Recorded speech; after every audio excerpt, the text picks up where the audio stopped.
उर्दू भी हमारी है, हिंदी भी हमारी है, एक खालिदा खानम है, एक राजकुमारी है। उर्दू भी एक बहाना है ज़िंदगी जीने का भी और भारत को आगे बढ़ाने का भी। विकसित भारत का विजन, उर्दू ज़बान का मिशन। आदाब, मैं हूँ आपके साथ अमीना माजिद। इस वक्त मैं मौजूद हूँ दिल्ली के IISc में, जहाँ पे 3 दिन की वर्ल्ड उर्दू कॉन्फ्रेंस हो रही है। इसमें पूरी दुनिया से बहुत अहम लोग आए हैं जो बात कर रहे हैं बहुत अहम टॉपिक्स पर। ये कॉन्फ्रेंस NCPUL की तरफ से की जा रही है, जो सेलिब्रेट कर रहा है मदर लैंग्वेज डे को। तो चलिए लेकर चलते हैं आपको इस सेमिनार में। भारत में सभी भाषाओं को भारत की राष्ट्रीय और मातृभाषा माना गया है। वह चाहे मलयाली हो, चाहे कश्मीरी हो, चाहे वो असमिया हो, चाहे वो गुजराती हो, उसी में उर्दू भी आती है। उर्दू भारत की one of the national and mother languages में थी, है और सदा रहेगी। दूसरी बात, उर्दू अपने ख्यालात को प्रकट करने के लिए एक सशक्त माध्यम है, परंतु उस सशक्त माध्यम को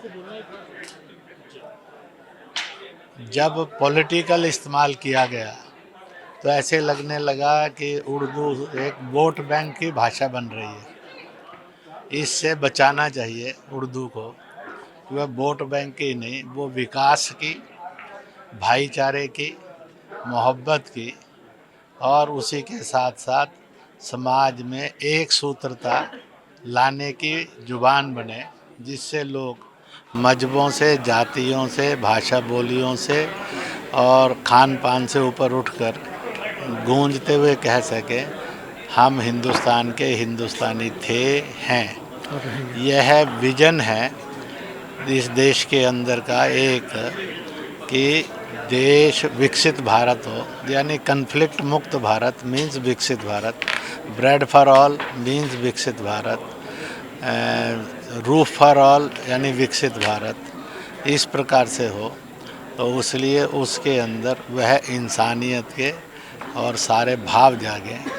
इस प्रकार का सब वक्ताओं ने मिलकर यहाँ बात कही, जिसमें से एक विश्वास बढ़ता है कि उर्दू की अहमियत बढ़ेगी और उर्दू का रोल और उर्दू के विद्वानों का रोल देश को विकसित भारत बनाने में निश्चित रूप से बहुत सशक्त बनेगा।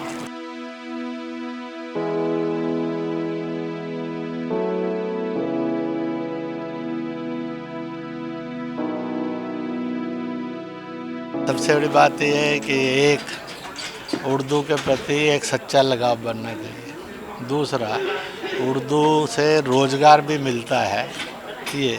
तीसरा, उर्दू से तरक्की होती है, ये भी रास्ते खोलने चाहिए। ये खोलेंगे और भारत सरकार इस दिशा में बहुत सारे प्रयत्न कर रही है और मुझे लगता है कि सरकार के स्तर पर भी प्रयत्न होने चाहिए, समाज के स्तर पर भी प्रयत्न होने चाहिए।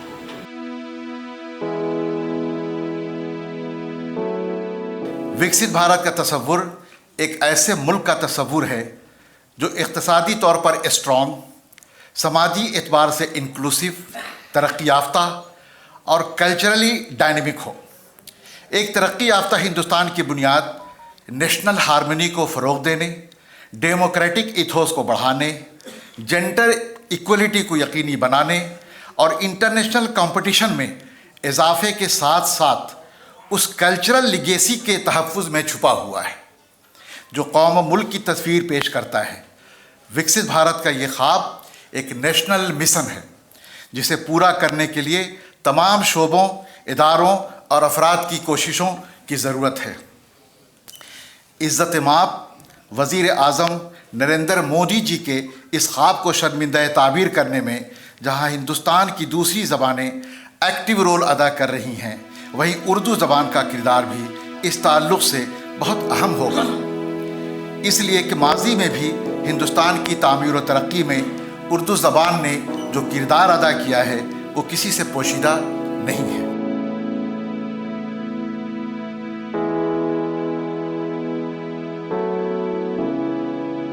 वतन की मोहब्बत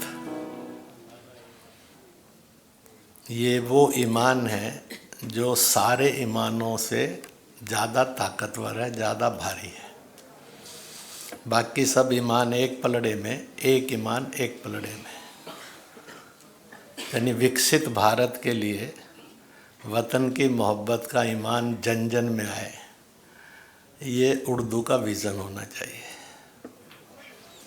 वो आ जाएगा तो मेरी और आपकी जन्नत नसीब का रास्ता खुल जाएगा। मुल्क जन्नती था और अधिक जन्नती हो जाएगा। जब रसूल ने हिजरत की मक्का शरीफ से और मदीना शरीफ पहुँचे, सुलह हुई, वापस आ रहे थे, तो उन्होंने भी एक रास्ता हिंद के लिए बताया था। उन्होंने भी हिंद के लिए क्या नज़रिया होना चाहिए इस पर रोशनी डाली थी। जब जब मैं तन्हा और तन्हाई में होता हूँ तो मुझे सुकून की ठंडी हवाएं पूरब में हिंद की सरजमी से आती हैं।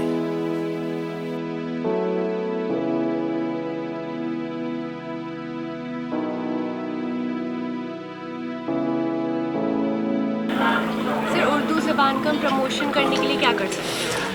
मुझे दोहराने में अच्छा नहीं लगेगा। आपने युवराज साहब की जो बातें सुनी, बड़ी पावरफुल बातें उन्होंने कही है। उर्दू को हम लोगों ने एक लैंग्वेज का दर्जा दे दिया है। उर्दू शुड बी और वे ऑफ लाइफ। उन्होंने बड़ी अच्छी मिसालें दी कि आज के दिन में भी क्या बात है कि हम उर्दू में साइंस की तालीम नहीं देते हैं, हम उर्दू में टेक्नोलॉजी की तालीम नहीं देते हैं। जब तक कि वो नहीं आएगी, वो सोच नहीं आएगी, तब तक कि उर्दू आगे नहीं बढ़ेगी। और मेरा मानना है कि आज की मीटिंग बहुत ही कामयाब रही। बहुत चीज़ें सुनने को मिली और एक रास्ता दिखाया गया, इस रास्ते पर चलना चाहिए उर्दू को। और यकीन है मुझे कि अगर उस रास्ते पर हम चलें, इस तरह की मीटिंग और करें, तो उर्दू एक वे ऑफ लाइफ बन जाएगी, एक सोच का तरीक़ा बन जाएगी। जैसे हम देख रहे हैं जो यंग जनरेशन है वो उर्दू की तरफ बहुत जा रही है, जैसे रेख्ता का आपने जिक्र किया, तो उसके बारे में आप क्या कहेंगे?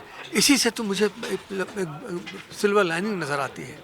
ये जो लोग, ये जो एक समाज में आ गया था कि उर्दू शायद एक पर्टिकुलर मज़हब की भाषा है या एक मुल्क की है, जैसा कि मैंने बताया कि इत्तेफाक से उस मुल्क ने चुन लिया उर्दू से कोई मतलब नहीं था उस मुल्क को। वहाँ तो पंजाबी, वहाँ तो पख्तूनी और वहाँ तो सिंधी लोग रहते हैं, तो उससे वजह से हमारी उर्दू अलग हो गई हमसे। तो ये ज़रूरी है कि I think we need to re establish our connection with Urdu. और ये इस तरह की कॉन्फ्रेंस की ज़रूरत है, बहुत ज़रूरत है। और ये 5 साल 6 साल के बाद हुई है, इसे हर साल उनको करना चाहिए। और मैं शम्स साहब से गुजारिश करूँगा इस तरह की मीटिंग वो हर साल करें।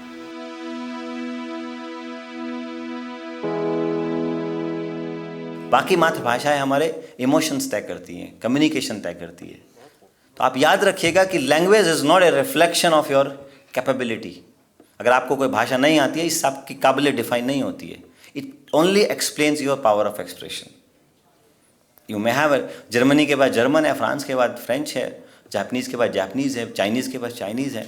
हमारे पास अपनी 22 भाषाएँ हैं, सारी भाषाएँ हैं, सारी भाषाएँ राष्ट्रीय भाषाएँ हैं। जितनी आबादी हमारी एक भाषा में बोलती है उतना तो पूरा देश है। उर्दू बनी है उर्दू से, यानी तुर्की शब्द है उर्दू, उससे उर्दू बनी है। और उर्दू एक ऐसी भाषा है जो फारसी, अरबी और भारतीय तत्वों के मेल जोल से बनी है। इसके इतिहास में जाएं तो 800 सालों का इसका इतिहास है। इसके और उर्दू भाषा पर इतिहास का प्रभाव है। साहित्य और शायरी में अगर आप खोजें तो मिर्ज़ा गालिब हैं, फैज़ अहमद फैज़ हैं। कौमी उर्दू कौंसिल के ज़ेर तमाम आलमी उर्दू कॉन्फ्रेंस का इफ्तिताह आज बहुत खूबी अंजाम पाया, अल्हम्दुलिल्लाह।